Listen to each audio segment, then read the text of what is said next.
Bismillahirrahmanirrahim. Assalamualaikum warahmatullahi wabarakatuh. Alhamdulillahi rabbil alamin. Amarna bitihadi wal ihtisam bihablil matin. Ashhadu an la ilaha illallah wahdahu la syarika lah. Iyyahu na'budu wa iyyahu nasta'in. وأشهد أن سيدنا محمدا عبده ورسوله المبعوث رحمة للعالمين اللهم صل وسلم وبارك على سيدنا محمد وعلى آله وصحبه أجمعين أما بعد. Mari kita senantiasa bersyukur kepada Allah atas segala rahmat dan nikmat yang Allah berikan kepada kita. Salawat serta salam kepada baginda kita Nabi besar Muhammad sallallahu alaihi wasallam. Allahumma salli wa sallim wa barik alaih. Mudah-mudahan kita mendapatkan syafaatnya, amin ya rabbal alamin. Yang kita hormati, yang kita muliakan Bapak Masjid Al-Munawwarah ini dan juga para jamaah salat zuhur yang dimuliakan oleh Allah Subhanahu wa taala. Adapun yang ingin saya sampaikan beberapa hal tentang kajian fikih. Namun ini saya acak dalam beberapa kajian hukum yang mungkin sana sini kita sudah banyak mengetahuinya, namun perlu juga kajian ini kita ulang. Mana tahu kajian ini sudah lupa kita, maka perlu juga kita mengulang-ulang kaji. Bapak Ibu yang dirahmati Allah Subhanahu wa taala, ada beberapa persoalan soal dan jawaban yang menjadi bahan kita hari ini. Yang pertama adalah masalah imam yang kunut, makmum yang tidak, atau sebaliknya imam yang tak berkunut, imam makmum yang berkunut. Yang kedua, hukum menggoyang-goyangkan badan di dalam sholat.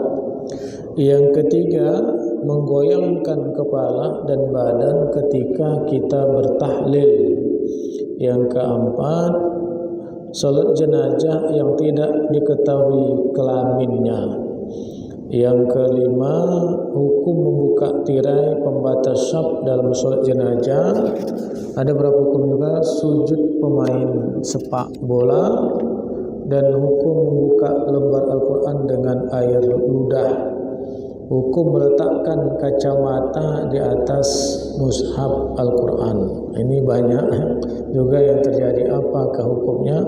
InsyaAllah nanti juga ada hukum-hukum. Apakah betul jemuran di depan rumah menghalangi malaikat masuk? Bapak Ibu yang rahmati Allah Subhanahu wa taala, kita ambil yang pertama. Imam kunut, makmum tidak. Ada pertanyaannya, lagi sedang sholat berlangsung, sholat berjamaah.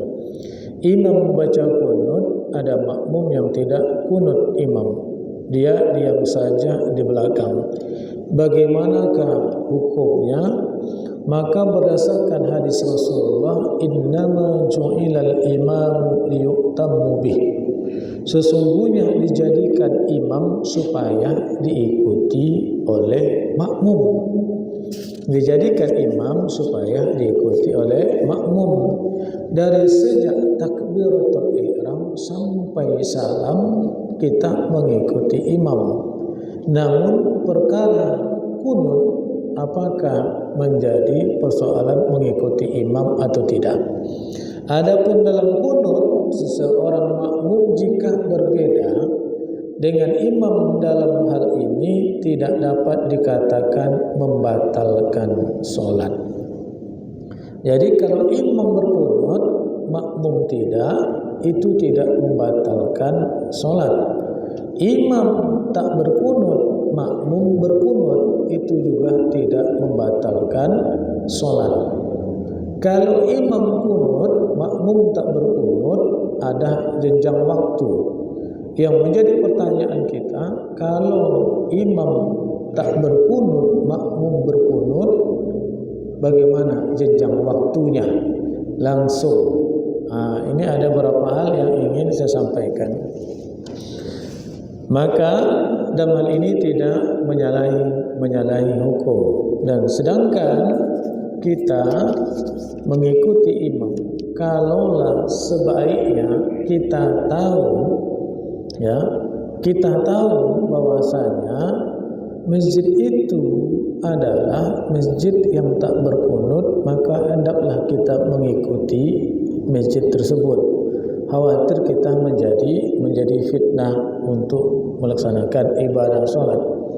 Kalau berkunut, kalau berpaham kita tidak berkunut, maka tak masalah tidak berkunut. Itu pula kelebihan orang yang tak berkunut ini. Ya, ada masjid yang berkunut tapi dia tak berkunut, tak menjadi masalah.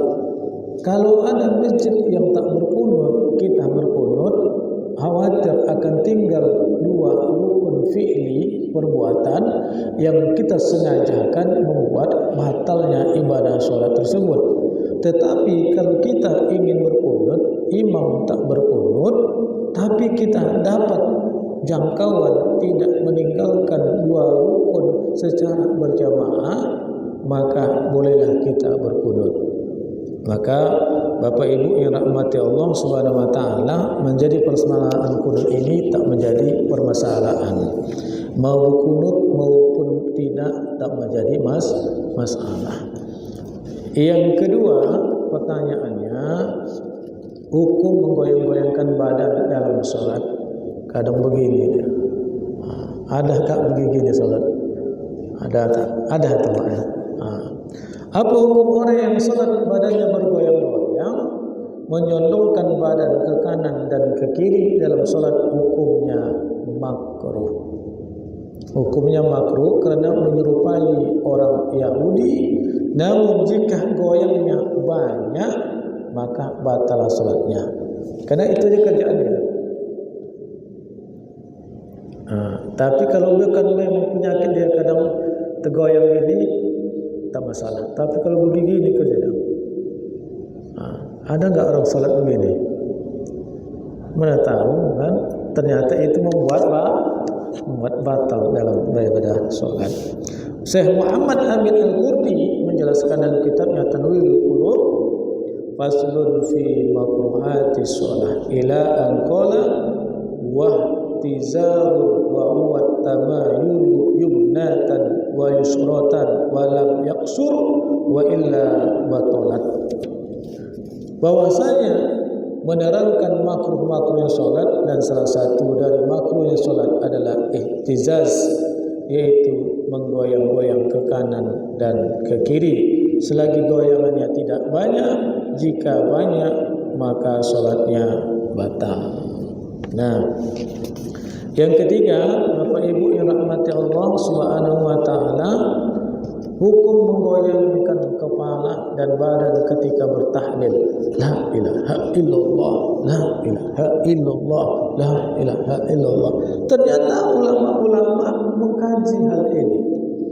Salah satu bentuk ibadah yang besar pahalanya adalah zikir kepada Allah. Di antara zikir itu adalah tahlil. Maka zikir yang terbaik adalah bertahlil kita, membaca la ilaha illallah. Sedangkan kita menggerakkan badan, menggoyangkan kepala memiliki landasan hukum dan dibolehkan menurut syariat Islam, tapi tak boleh berlebihan. Ada saya tengok video tu sampai lompat-lompat.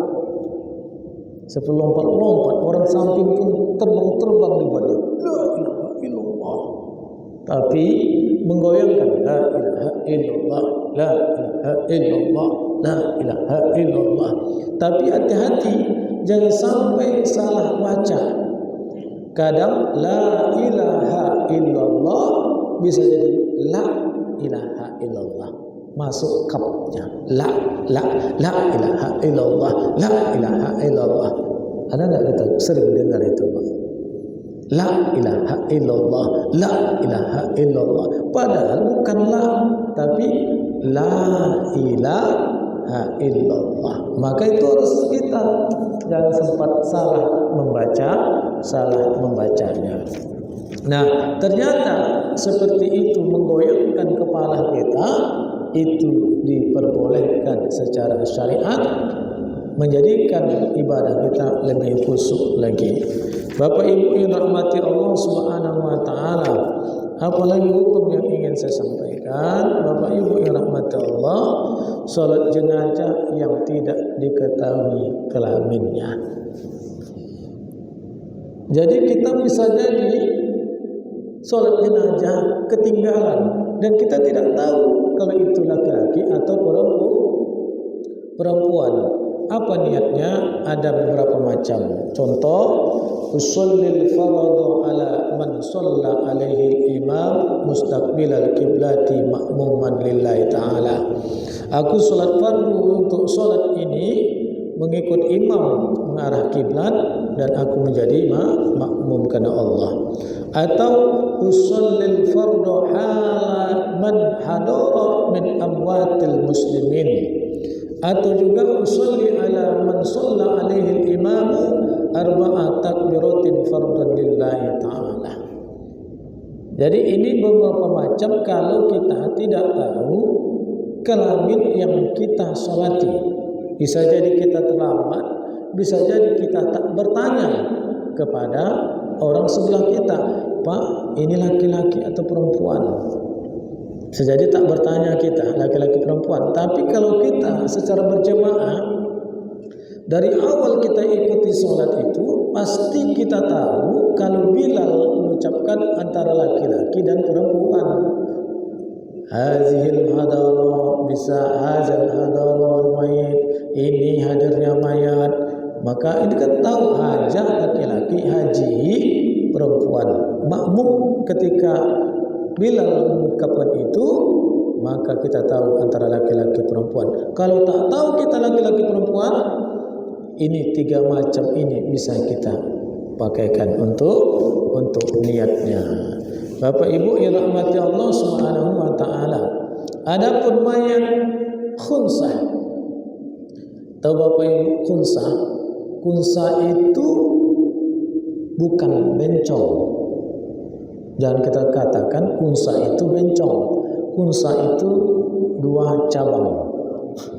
Maksud dua cabang itu dua alat kelamin, baik laki-laki maupun perempuan. Baik laki-laki maupun perempuan. Maka di sini katanya ammal khunsa wa khaza man lam tuqrab zukuratuhu wala unusatuhu. Adapun mayat unsa seseorang memiliki dua alat kelamin, dan begitu juga mayat yang tidak diketahui bukan laki atau perempuan, kata Imam Al-Halabi, tetap boleh pakai domir mana saja, pakai laha atau lahu. Laha untuk perempuan, lahu untuk laki-laki. Tapi adapun khunsa itu tadi sudah jelas Allahnya, apakah dia laki-laki atau perempuan, maka pakailah syariat yang dominan kepadanya. Kalaulah dominannya alat kelaminnya lebih dominan kepada laki-laki, maka laki-lakilah syariatnya. Kalau dominannya perempuan, maka keperempuanlah syariatnya. Itu khunsah. Itu khunsah. Dua alat kelamin itu ada terjadi. Nah, apalagi Bapak Ibu yang rahmati Allah Subhanahu wa taala, membuka tirai ketika salat jenazah. Ketika salat jenazah membuka tirai. Apa hukumnya? Pelaksanaan salat antara laki-laki dan wanita itu diatur dalam kitab-kitab fikih.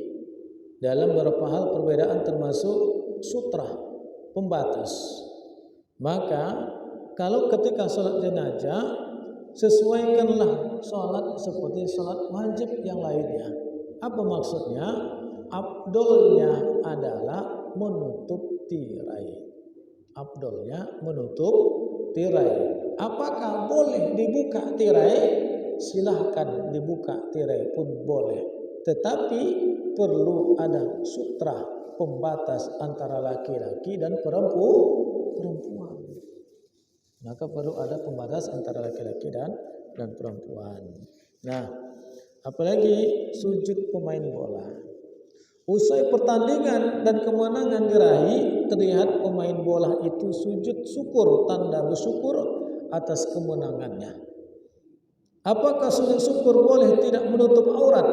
Pemain bola pakai celana pendek, tidak berwudu dan tidak menghadap kiblat. Apakah boleh tidak menutup aurat? Apakah boleh dia tak berwudu atau boleh dia tidak menghadap kiblat? Sujud syukur itu hukumnya sunnah. Sujud ini dilakukan ketika mendapatkan nikmat yang baru, nikmat yang biasa dapati, lahirnya bayi dengan selamat dan lengkap anggota tubuhnya, bisa jadi naik pangkat, bisa jadi dapat rezeki berupa harta, ya, ditemukan orang yang hilang sudah beberapa hari dicari, atau selamat dari musibah dan juga selamat dari musuh, ya, selamat dari kebakaran dan kecelakaan, tenggelam, selamat dari begal jalanan, apalagi selamat calon-calon presiden, mana tahu kan, selamat calon 3 yang sudah dapatkan. Demikian juga sujud syukur disunahkan ketika melihat orang yang cacat atau melihat orang melakukan maksiat di tempat umum. Sujud syukur tidak boleh dilakukan dalam sholat.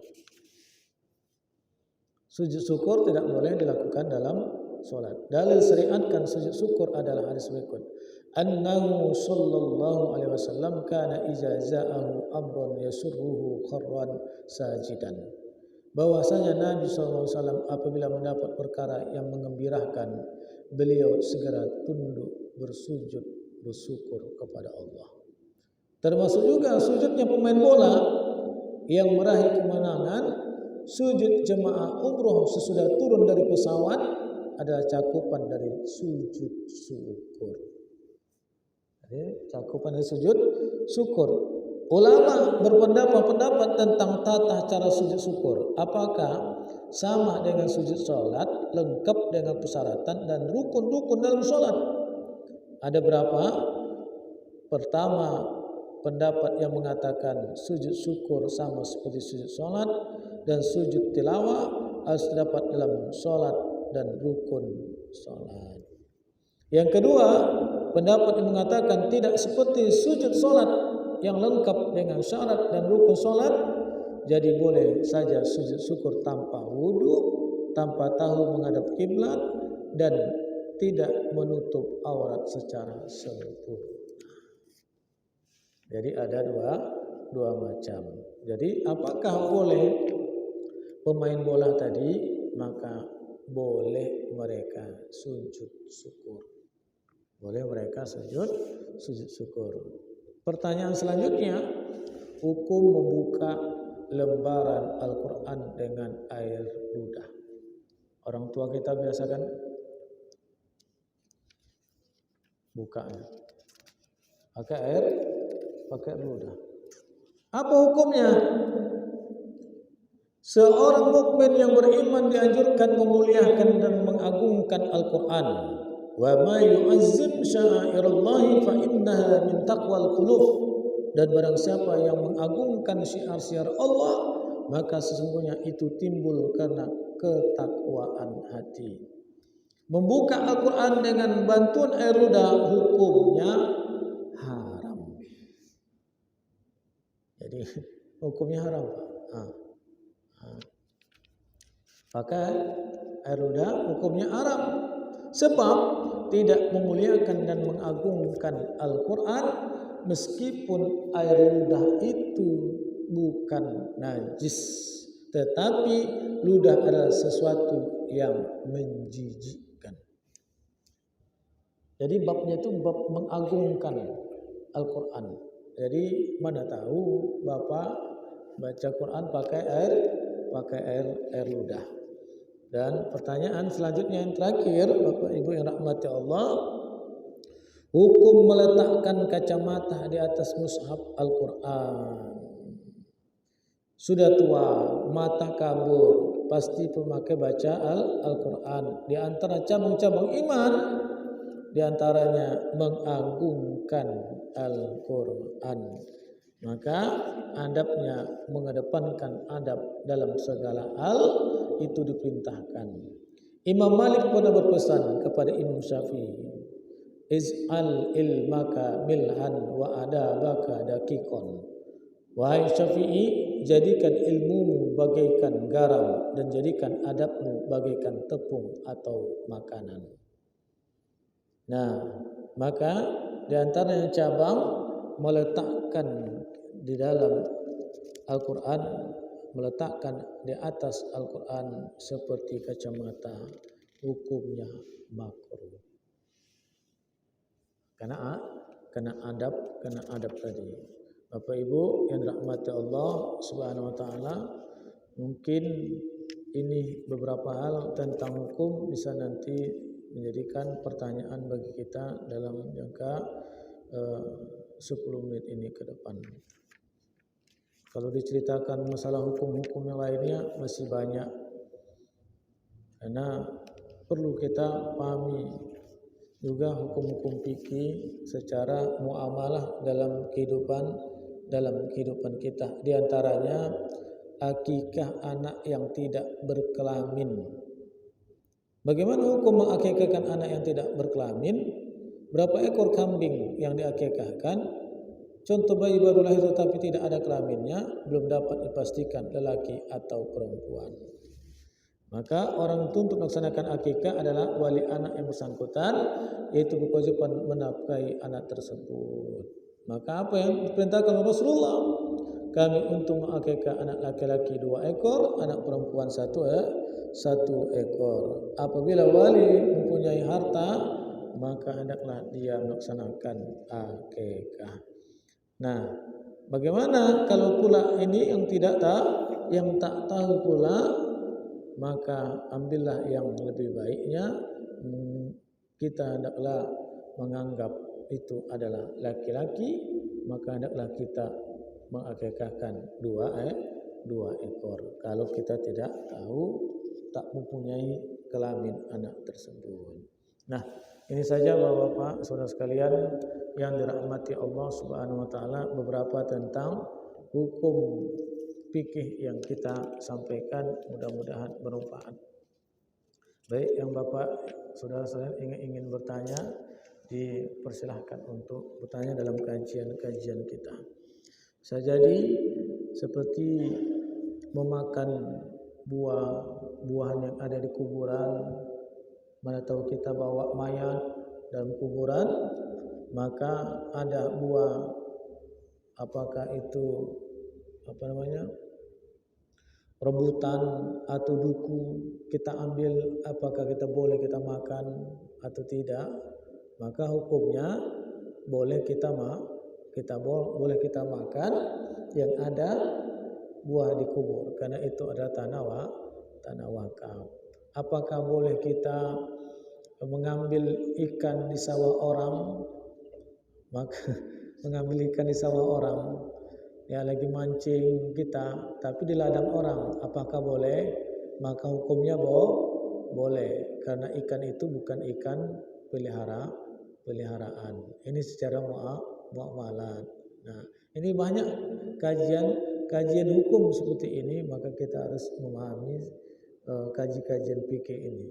Bapak saudara sekalian rahmat Allah SWT, boleh dipersilahkan untuk bertanya.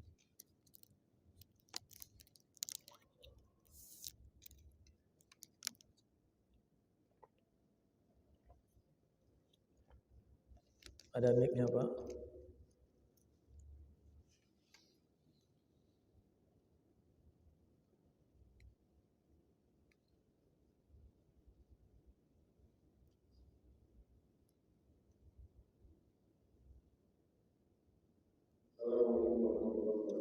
Waalaikumsalam.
Hmm.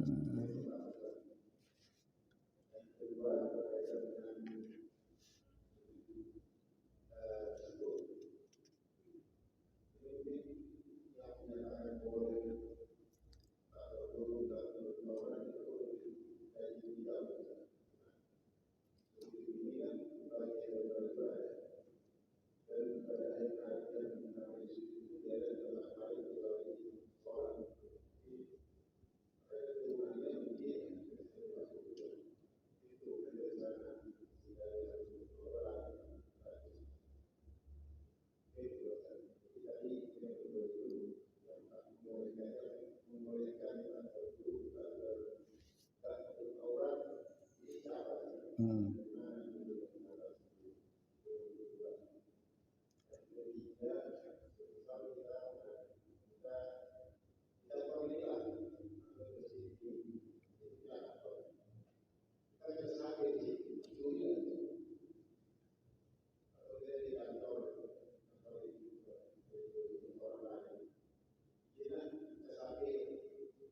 Hmm. Hmm. Waalaikumsalam warahmatullahi wabarakatuh. Nah, Syekh Muhammad Amin Al-Qurdi menjelaskan dalam kitab Tanwirul Qulub halaman 164. Wa ammal kunutu fala tazibul muwafaqatu fihi la fi'lan wala tarkan. Wa idza fa'alahu al-imam zaza lil ma'mumi ay yatrukahu wa yasjuda 'amidan. Wa idza tarakahu al-imam sunnah lil ma'mumi fi'luhu in lahiqahu fi sajadah fi sajdatil ula.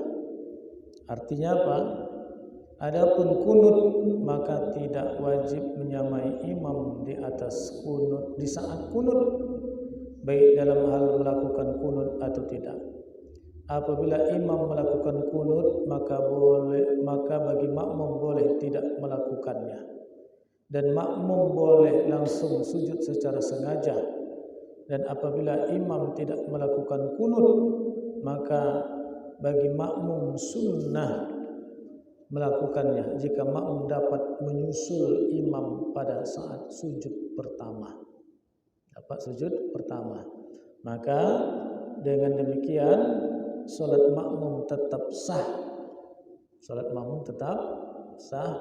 Sebab kunut adalah sunnah dan tidak ada ulama memasukkan kunut sebagai rukun salat. Ini dia, rukun salat. Bagi yang mengamalkan kunut, teruslah istiqomah dengan membaca zikir-zikir masru' yang dianjurkan. Yang orang yang istiqomah berkunut dan sangat lengkap membaca zikir masru', kunut akan mendapatkan satu keutamaan. Apa yang disampaikan oleh Nabi? Tulul kunuti yukhaffifu sakratil maut. Memanjangkan zikir kunut yang masyru' itu dapat meringankan beratnya sakratul maut. Itu jawaban yang pertama. Jadi tetap sah kita bermakmum. Yang kedua,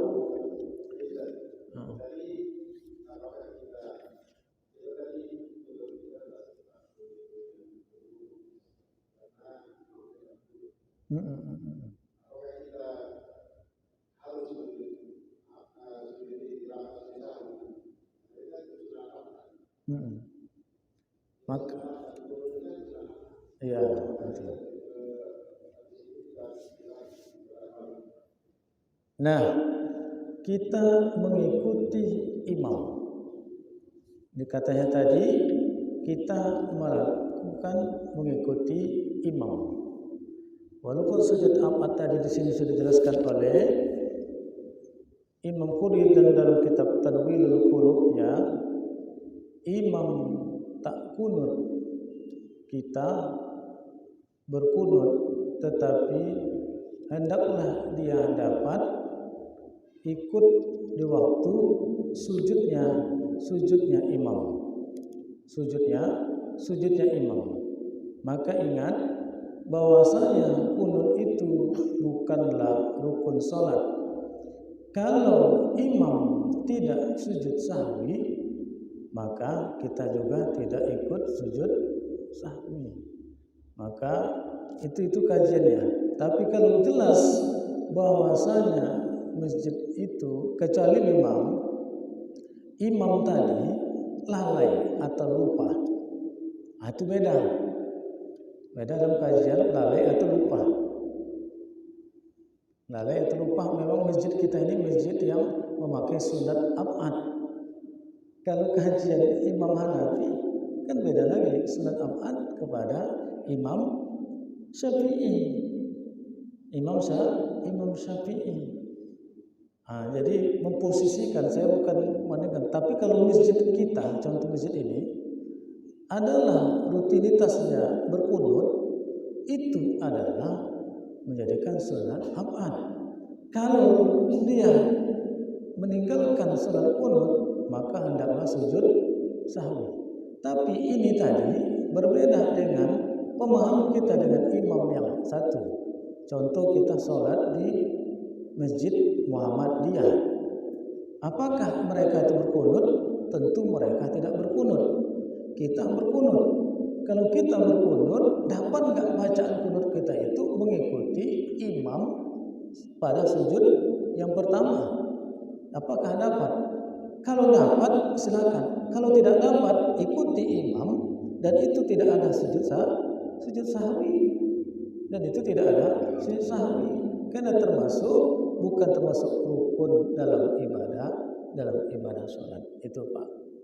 Nanti pikir orang itu setiap karena kita bertetangga dengan masjid mereka, dan kita tak ada masjid kita yang agak dekat, jauh. Kita bertetangga dengan masjid itulah. Maka apakah kita setiap saat akan berbeda dengan mereka? Itulah yang dijaga oleh ulama itu tersebut. Itu dia. Tetap sah salat kita. Itu. Yang kedua, sujudnya pemain sepak bola. Contohnya, apakah dia tak berwudu atau berwudu? Mana dia?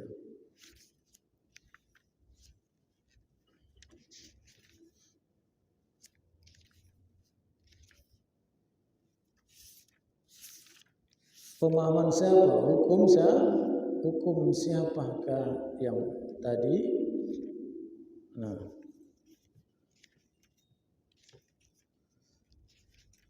Nah, ulama berbeda pendapat tentang tata cara sujud syukur. Dalam kitab Tanwirul Qulub, ini kajian Imam Syafi'i ini Pak, kita ambil. Saya mengambil dalam kajian kitab Syafi'i. Kata dalam kitab Tanwirul Qulub halaman 198 yang tadi berpendapat tentang sujud syukur tadi sama dengan sujud tilawah, sama dengan dia seperti dia dalam sujud syukur tadi mempunyai seperti sholat, artinya menutup aurat, artinya harus berwudu. Wa syurutuha syurutus shalah. Syarat sujud syukur dan sujud tilawah seperti sholat. Ila anqala wa arkanuhuma li ghairi musalli arba'ah. Dan rukun keduanya sujud syukur dan sujud tilawah bagi orang yang tidak sholat ada 4, yaitu berniat, bertakbiratul ihram, sekali sujud, membaca salam sesudah duduk. Dan sujud syukur dan tilawah seperti sujud sholat dalam hal wajib yang sunnahnya. Berarti ini yang pertama yang Bapak bilang tadi, yang mereka itu harus dengan seperti sholat, berwudu dan menutup aurat. Ini dalam kitab Tanwirul Qulub karangan Syekh Muhammad Amin Al-Qurtubi. Pendapat yang kedua, pendapat yang mengatakan tidak seperti sujud sholat yang lengkap dengan syarat dan rukun sholat. Jadi boleh saja sujud tanpa wudu, tanpa tahu menghadap kiblat, dan menutup aurat secara sempurna. Dari mana? Syekh Said Sabiq menjelaskan dalam kitab fikih sunnah juz 1 halaman 137. Wa qila la yustarutu lahu zalika li'annahu laysa bisalah. Menurut kaum yang lemah, sujud syukur tidak perlu syarat-syarat salat sebab sujud itu bukanlah salat. Qala fi Fathil Ghallam, kata sini berkata penulis Fathul Alam, pendapat ini lebih mendekati kebenaran. Wa huwa al-aqrab. Wa qala As-Sawqani, maka berkatalah As-Sawqani, tidak ada hadis dalam bab sujud walaysa fi ahadisil babi ma yadullu ala istiratil wudu wa taharatis siyabi wal makani li sujudil syukur. Maka katanya tadi tidak ada hadis dalam bab sujud syukur sesuatu yang menunjukkan atas nasihatkan wudu. Wa ila zalika jahaba al-imam Yahya wa Abu Talib wa laysa fihi ma yadullu ala takbir fi sujud syukri wa fil bahri annahu yukabbir. Qala al-imam Yahya wa la yasjudu lis-syukri fi sholati qawlan wahidan is laysa min tawabi'iha. Maka katanya tadi apa? Bersyaratkan wudu, suci pakaian, suci tempat untuk melakukan sujud syukur. Demikian juga pendapat Imam Yahya dan Abu Talib pernah berujar tidak ada dalil dalam sujud syukur yang menunjukkan adanya takbir dalam sujud syukur. Dan dalam kitab Bahar disebutkan sujud syukur memakai takbir. Imam Yahya berkata dalam salah satu pendapatnya, tidak ada satu pendapat yang mengatakan sujud syukur dalam sholat karena tidak ada sangkut pautnya sama sekali. Ini. Jadi dalil-dalilnya sudah jelas para ulama. Dari dua pendapat di atas yang dapat diamalkan, ini adalah pendapat yang pertama. Yang dapat diamalkan dapat pertama sebab berlandaskan kepada dalil qiyas seperti mana yang disebutkan As-Sana'i dalam Subulus Salam juz 1 halaman 211, faqila yustaratu qiyasan ala shalah. Satu pendapat sujud syukur seperti sujud salat berlandaskan dalil qiyas. Jadi yang kuat itu adalah dengan seperti salatnya. Bukan berarti tidak bolehkan juga sujud syukur tanpa wudu, tanpa tidak menutup aurat, tidak juga kita salahkan, itu ada, tapi pendapatnya lemah. Jadi pendapat lemah. Maka kalau kita mau buat, maka buatlah seperti salat. Wa sujudu syukru yabtariku ila sujudis shalah. Itu Syekh Sabiq pernah mengatakan, katanya sujud syukur itu memerlukan syarat-syarat seperti syarat-syaratnya sholat. Syekh Abdul Hamid Hakim menjelaskan dalam kitabnya Al-Bayan halaman 109, qala al-jumhur min as-sahabati wat tabi'in wal fuqaha. Ini luar biasa.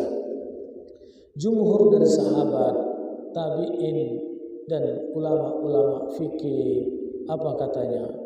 Al-qiyasu hujjah. Qiyas itu hujjah. Hujjah itu apa? Hukum. Wa qala Dawud az-Zahiri wa Ibnu Hazmi. Imam Dawud Jahari dan Ibnu Hazmin berkata, al-qiyasu laisa bihujjah. Qiyas itu bukan hujjah. Jadi itulah jumhur ulama. Maka mana yang kita ikuti, berarti kita tak bisa juga menyalahkan pemain sepak bola. Mereka itu tidak boleh tidak sujud. Yang ketiga, mengecas mengecas. Apakah sama hukumnya ngambil air wudhu, Pak? Kira-kira itu, Pak. Ngambil air wudhu, minta izin tidak itu, Pak? Air wudhu. Apa sama ketika kita sholat, udah nggak ada jamaah, kita sholat lalu kita hidupkan AC atau kipas angin, apakah sama? apakah sama itu mengecas mengecas karena baterainya habis, ya. Maka seabdol-abdolnya, ini bukan salah, tapi seabdol-abdolnya, maka minta izinlah kepada kepengurusan masjid bahwasanya saya minta api untuk ngecas. Nah, itu sebaik-baiknya. Bukan kalau secara hukumnya saya pun belum berani saya mengatakan itu haram. Belum berani saya mengatakan. Belum berani saya mengatakan haram. Karena kita ngambil wudhu untuk sholat. Kita hidup kipas angin untuk sholat. Pertanyaannya kemari itu, apakah untuk sholat sambil ngambil api? Maka sebaik-baiknya abdolnya tadi dia minta izin sama pengurus masjid bahwasanya saya numpang ngecas, saya minta api. Tapi saya belum menjumpai hukumnya, tak berani saya mengatakan itu haram. Tak berani, Pak. Tak berani saya mengatakan itu haram. Baik, Bapak, kalian rahmatullah, 1:30. Ya, kepada Bapak Ibu, saya masih ada yang ingin bertanya, dan silakan.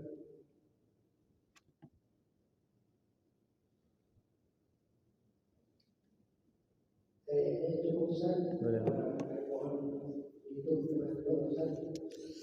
Mari Bapak, Ibu, saudara sekalian rahmati Allah. Mudah-mudahan dalam kajian-kajian hukum itu kita ambil jadi pelajaran kita dan dapat kita menjalankan hukum dalam ibadah sholat. Kadang banyak yang tidak kita ketahui karena malasnya kita belajar.